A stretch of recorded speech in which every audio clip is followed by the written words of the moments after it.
I've only been in Hawaii for about a year. I came here from the Gulf of Mexico, flying back and forth to the oil rigs, so not too bad an office view, huh?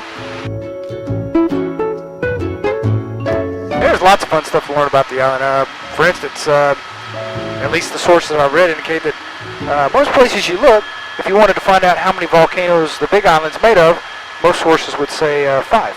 But there's apparently a 6th one that's below the surface of the ocean to the northwest. And so out of all those volcanoes, the only one of the volcanoes that's currently erupting is this one, Kilauea. But it's not the only one that's active. There's another just enormous, largest one on planet Earth over behind the fog in the clouds called Mauna Loa. And it is still an active volcano. It erupted just 34 years ago, and they do fully expect it's going to erupt again. I mean, it's right in the right spot, still to be active. It rumbles from time to time. Many times they have thought, well, here it goes, because they've got equipment set up, and the southwestern flank has begun to heave and swell many times and then relax back down. It will be quite different than this flow, because this flow, the terrain was very easy, a very easy slope, not too aggressive. Mauna Loa is much more steep, so this took 4 months. When a lava erupts from Mauna Loa, it's going to cover the same distance within 1 day.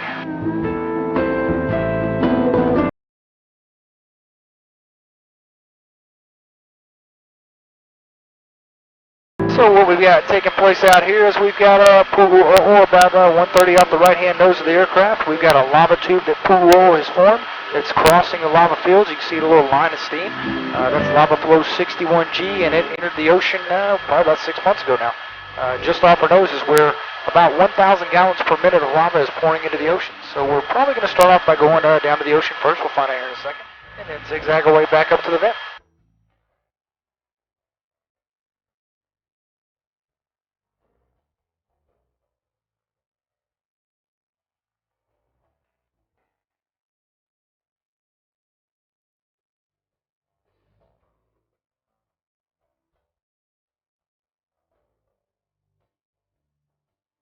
Now we're crossing right over what's called the East Rift Zone of Kilauea. So, in my words, it's a big crack in the island. So, as we make this left-hand turn, you'll be looking right down into it, Sander and Ronald.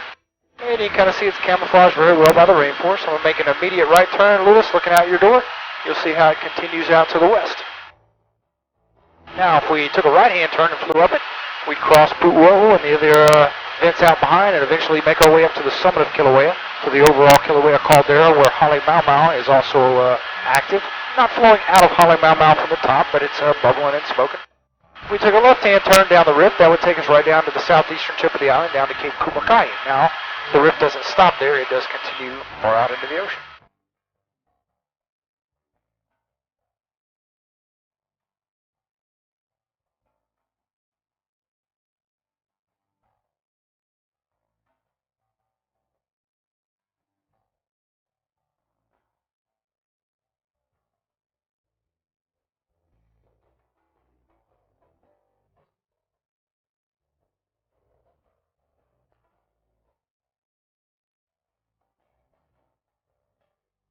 There's a little town off our left-hand side over here down by the coast. Looks like all the houses chose to build on top of the black lava. Well, that used to be a beautiful lush green place called Kalapana. It's still called Kalapana. Those homes you see are newly rebuilt since lava covered up that town, taking out more than 100 homes. The breakout, or the vent that was formed, was to our right-hand side, not Pu'u'oho, but a vent that was about 2 miles closer to us called Kupae'anaha. Began erupting back in '86, 3 years after Pu'u'oho began erupting. But in the late 80s, early 90s, lava flowed down the hill and again took out more than 100 homes in Kalapana. Now, there was another spot down here called Royal Gardens that Pu'u'oho was responsible for taking out. More than 40 homes were covered up in this town and will not be rebuilt again because the state reclaimed the land. So, I don't know if it was eminent domain or whatever it was, but the state owns the land again. As far as I understand it, nothing will be rebuilt here during our lifetime. Bad real estate investment, huh? Well, you say that. You don't know how much the state paid them for the land once they bought it back. So I just met a guy who bought 84 acres right on top of the rift. And he had a good point. Doesn't matter if it erupts. His elevation will just go up.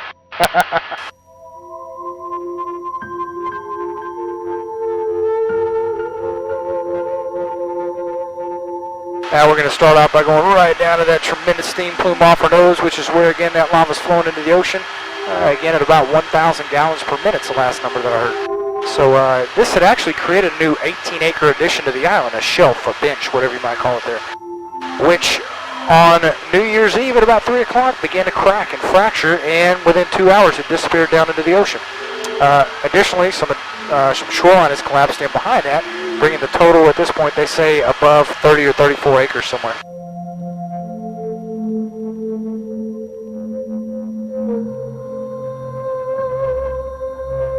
How do they cut that road to it? Well, this is just a gravel road. It connects into Highway 130 to Chain of Craters Road. It's just a gravel road. This is used for evacuation purposes, for instance. Sorry, I was talking to this guy. So they use it as a national park access road. They got a gate on it. You can't drive down it. You can't hike in or bicycle in, though, but it gets covered up periodically by the lava. They just flatten it with a bulldozer? No, I think they actually scrape it up with a dozer. Yeah, I mean, I don't know how much breaking it is versus, I'm sure they use the material. Now, they do have to break it down somewhat because it's aggressive on the tires. I mean, it's just really, it's very porous, it's very brittle, and it leaves a very nasty serrated edge.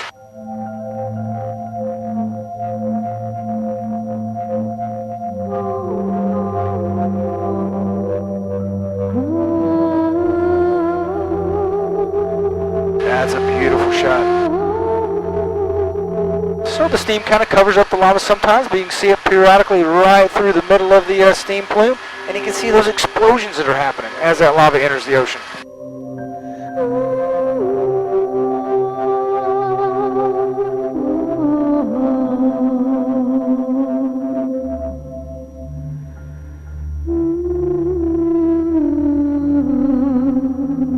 I ruined a pair of sneakers walking through a lava field in Tenerife. Yeah, it just shreds it. I mean, you can tell people that drive around the lava fields in their trucks because the way the tires look. Yeah, there's I don't know all the different gases, but I know that sulfur dioxide is one of the major gases that flows, at least from this volcano, with the lava.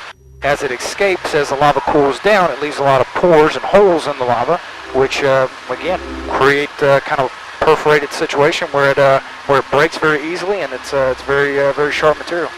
There's a lot of glass in it as well that makes it very aggressive.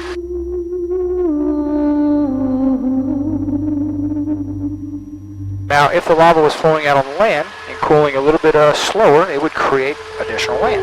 As it flows into the ocean, it explodes as it cools very quickly, and that's what creates the pebble beaches and the black sand beaches, and it can't build up on top of it and create more land. But remember, the ocean drops off very aggressively here, so it has to build up quite a bit. Well, this is beautiful, but there's a lot more cool stuff to see. So what do y'all say we make our way up the tube a little bit and see if we can get to the vent?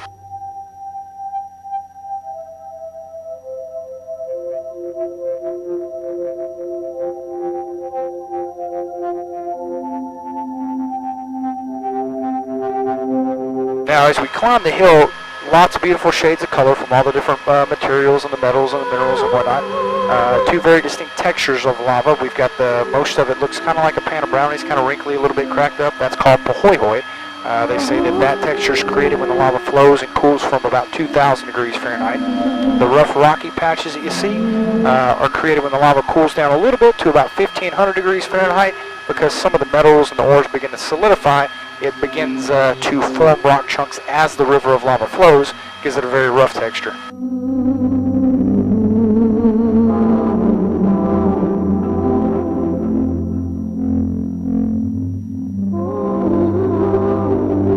What are the white streaks we see? Look like a white X on the ground? Little lines? Let's pick one out here and see if we're talking about the same thing before I try to give you an answer. I'll bring one up on your right hand side right when I start the right turn. Look straight down at the ground. Should be off the right nose, coming up on your right knee. There's a white X on the ground. Is that the one you might be speaking of? Oh no, I know what you're picking up now. I guess as that sulfur dioxide comes out, it creates kind of ash and whatnot on the lava. Those might be the streaks you're talking about. Those white X's below us are GPS locations. They mark the spot. They test the coordinates, and periodically they update that information with those numbers. They can keep track of how fast the island's moving. The current number that I've heard, which seems to be pretty consistent, is it's about 3 inches per year to the northwest, which is why when you look at a map, there's a line of Hawaiian Islands, because they were all created basically here on the globe, and over centuries have moved at a 3-inch rate per year to where they currently are.